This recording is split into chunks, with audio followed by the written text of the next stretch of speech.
Hello everyone, and welcome again to another episode of My Voice Only. I am DJ Rock M, your host, and for our first show of the season, I am so happy, honored, and blessed to have my friend, super producer, super musician, super person, former member of the hit band Skyy, and currently touring with many bands and artists because he's that great and always in demand.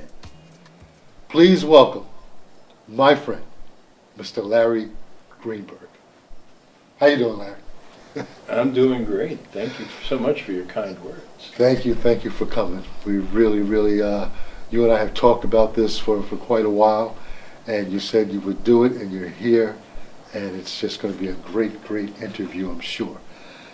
Where should we start? You want to start with what attracted you to piano? What made you want to become a musician? Was this something early in life, or how did it happen?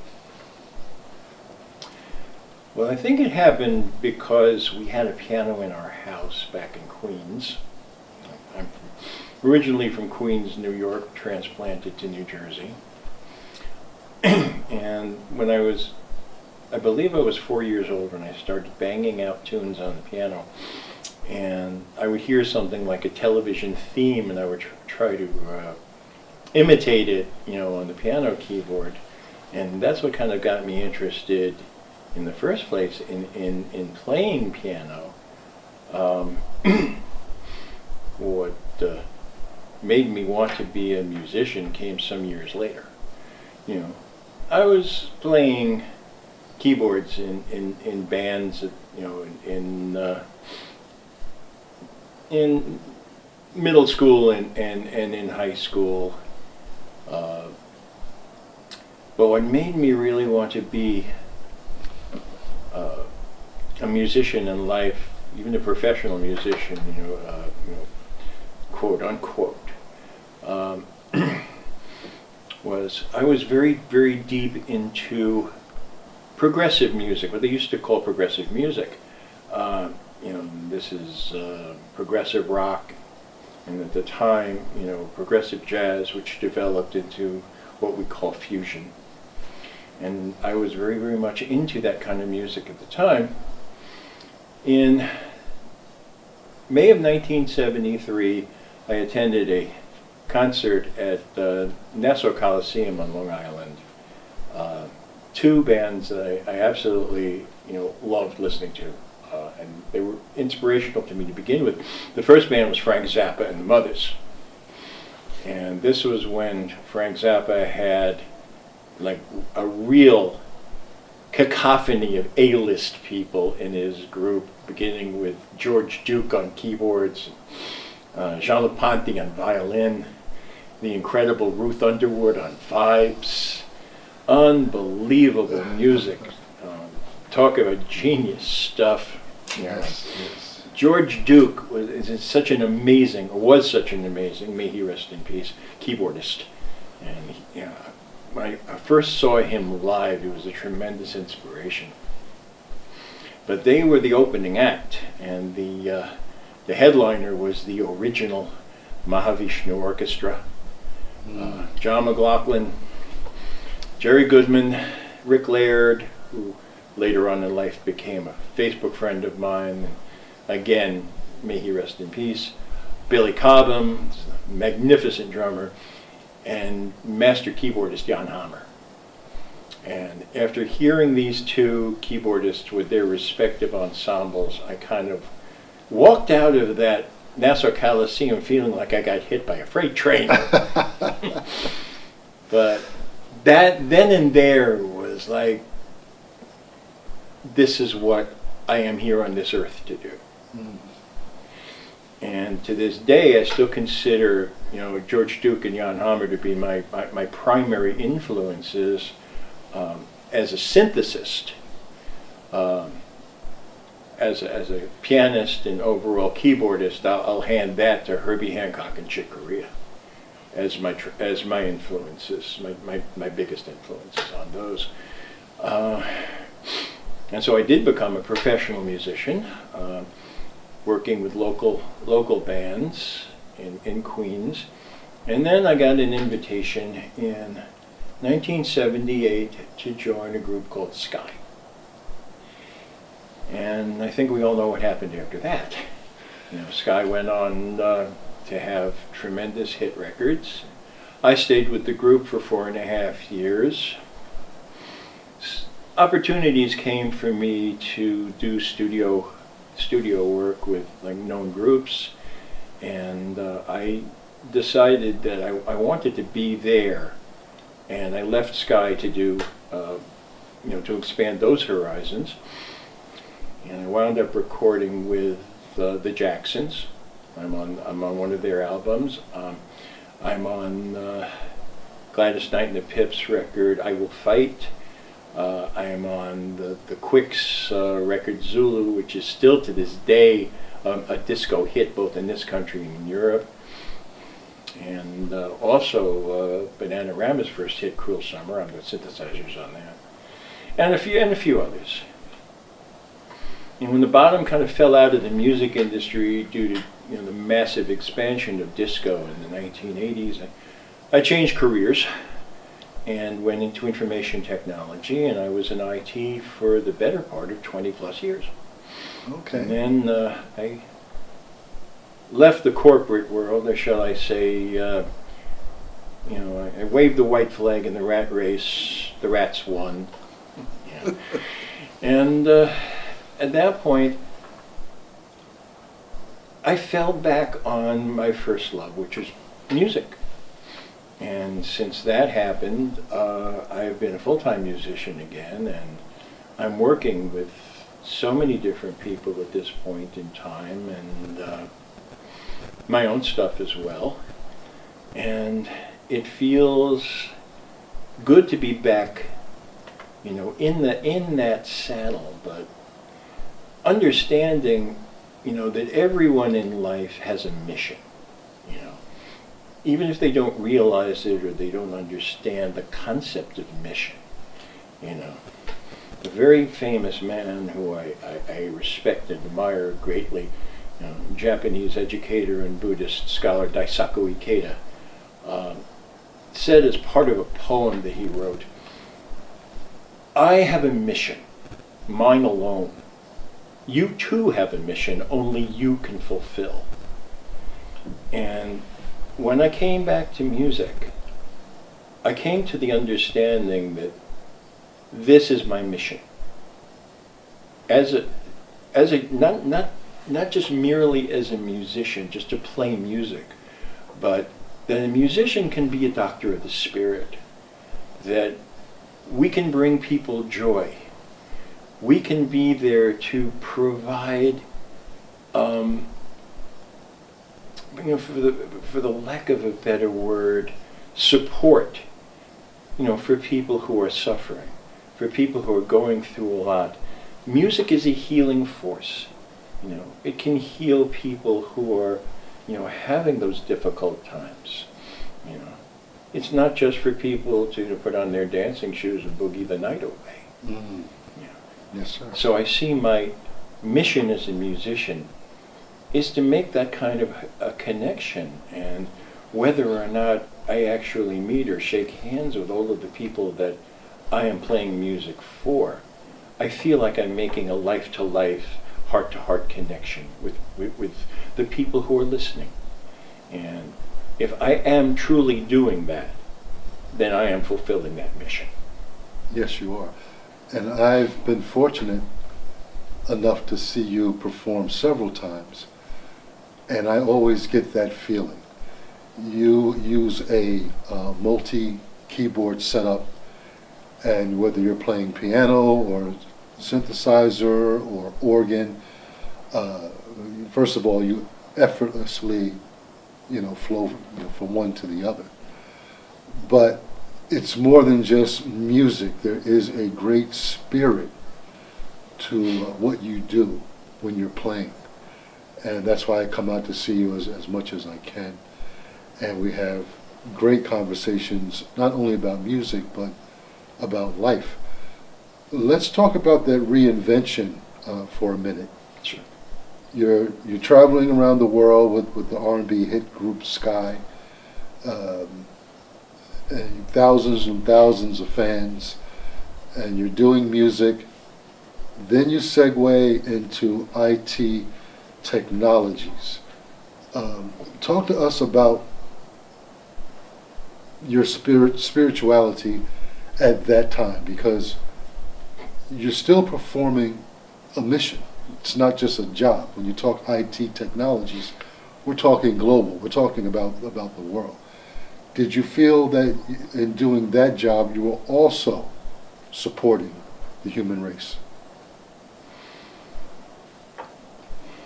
I felt that as long as I was, connecting with fellow human beings, that I was fulfilling, a raison d'être, to be here, so to speak.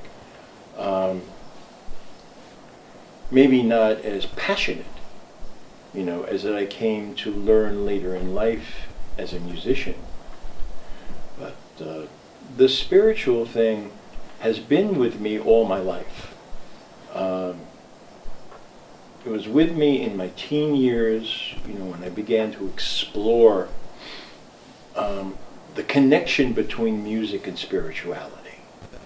That I knew there was a connection, even down to the point where so many, of the magnificent composers of classical music, did so on behalf of the church, and they did so from that spiritual connection that they had, and that people in the musical world that I listen to and that I try to understand, where they're coming from. People like the Beatles with their association with Maharishi Mahesh Yogi, and back in the early 70s, where you would have John McLaughlin, Carlos Santana, Roberta Flack, and other people who associated with the Guru Sri Chinmoy. To understand, these musicians were attracted to spirituality because they saw the connection of the two. And the music was not something merely that they did, it was part of their life. And knowing that connection and exploring that connection became essential to them. And although many of them are not, those that are still with us, of course, are not following the original spiritual path that they chose, they are still remaining spiritual in their own fashion. Interesting, very interesting. And I know that a lot of musicians, successful musicians, even local musicians, connect spiritually with the audience and with the fans. And we're going to take a short break right now. When we come back, we're going to continue along that line. And thank you so much. It's been great. And we'll be right back. Thank you.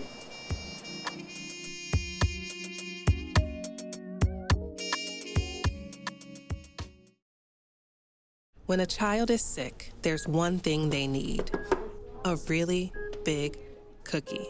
Welcome to RMHC. And parents of sick children have tons of decisions to make.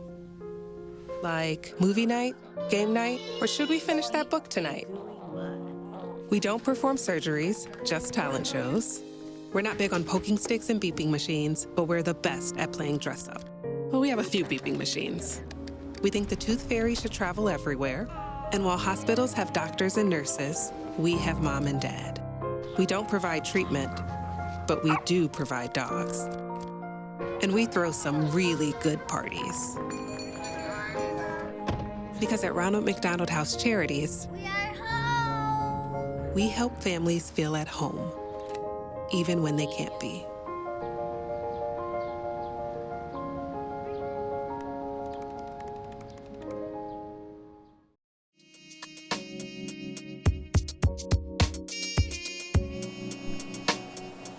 Hello everyone, again this is DJ Rock M and we are back with my friend Mr. Larry Greenberg, super keyboardist, super musician, and we are now going to talk about something that I just find phenomenal that Larry does. It is really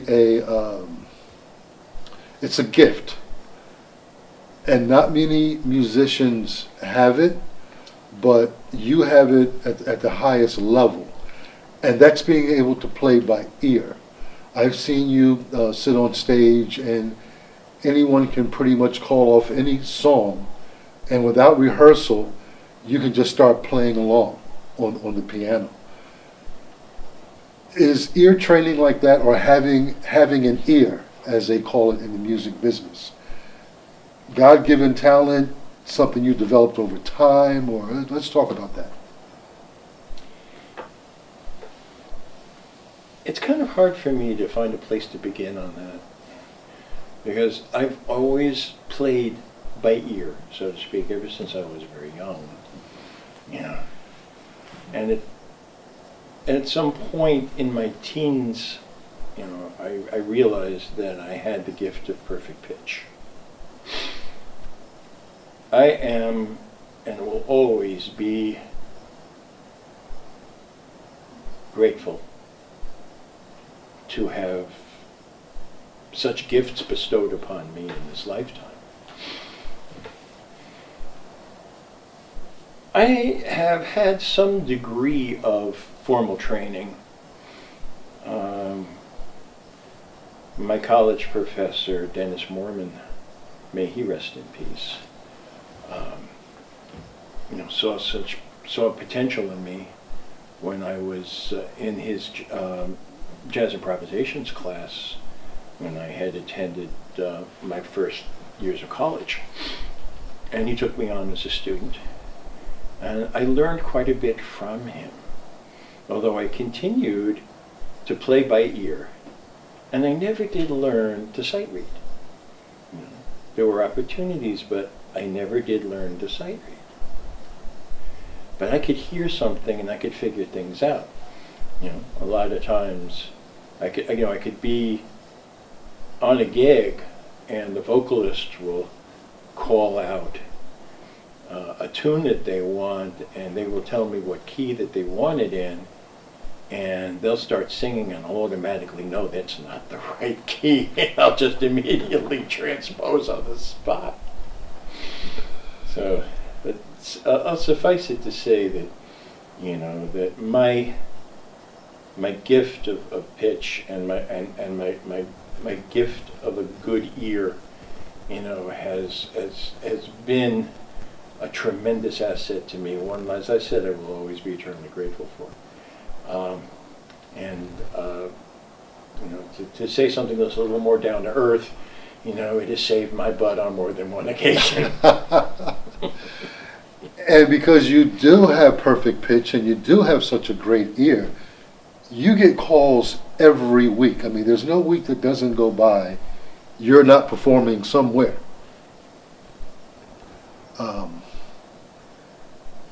And you're fluent in all the genres, whether it's jazz or blues or fusion, gospel, rock, R&B, country.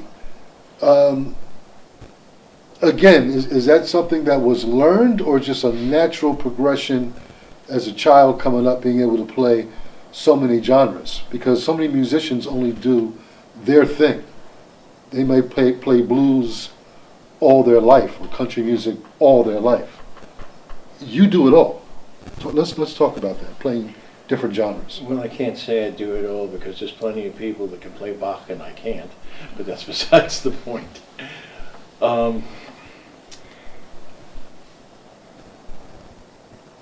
I would have to say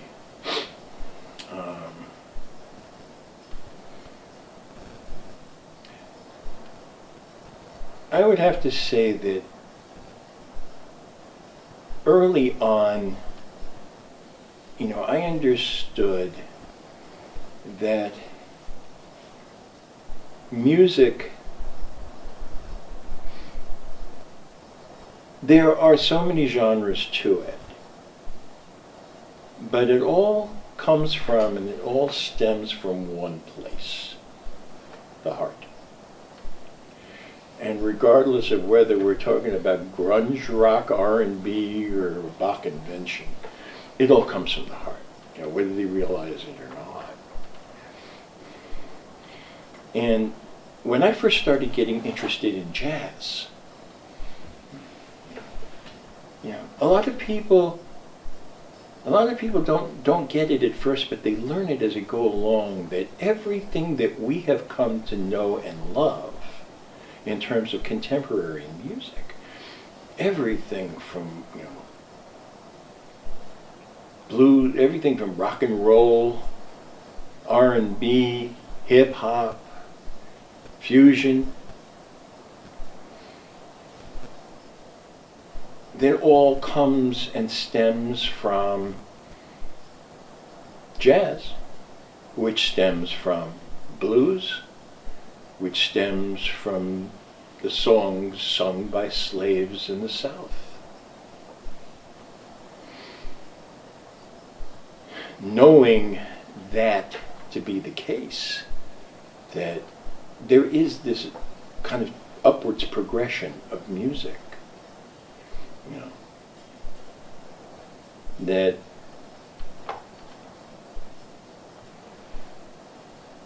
it all stems from the same place, physically, and it all stems from the same place spiritually. Maybe understanding that is the root of what enables me to play in different genres. Although admittedly, I'm probably not as good as in gospel as I am in R&B, but hey, we can't be great at everything.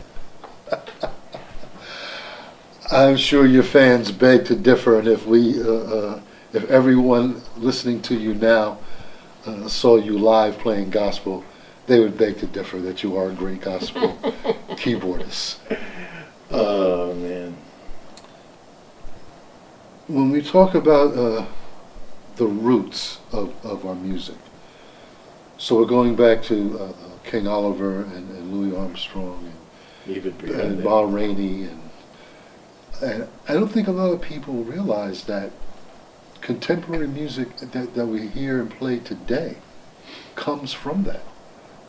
That's the ancestry and the heart of music. Tell us about what you see yourself doing in the near future. I know your love for fusion is always going to be there. You're always going to play that. What would you like to do with fusion moving forward? First of all, the music that we call fusion is just a major league extension of what we consider to be progressive rock and progressive jazz. We may not hear it on the radio as often as we did, back when stations like WNEW-FM was alive and kicking, and they had, people like Scott Muni and Allison Steele as DJs who would be, promoting such music. But you could still hear fusion on XM, satellite radio. Mm-hmm. It's not dead as much as people would think that it is. If it was dead, why would people be shelling out $200-300 for a ticket to see, John McLaughlin, Chick Corea, or anybody else in the fusion genre? Mm-hmm. Steely Dan is considered fusion by a lot of people. That's right. And basically you can take the term and substitute the words progressive music in there, and that's, I would say that's pretty much an accurate description. Mm-hmm. Keeping that genre alive is something I'd like to be part of.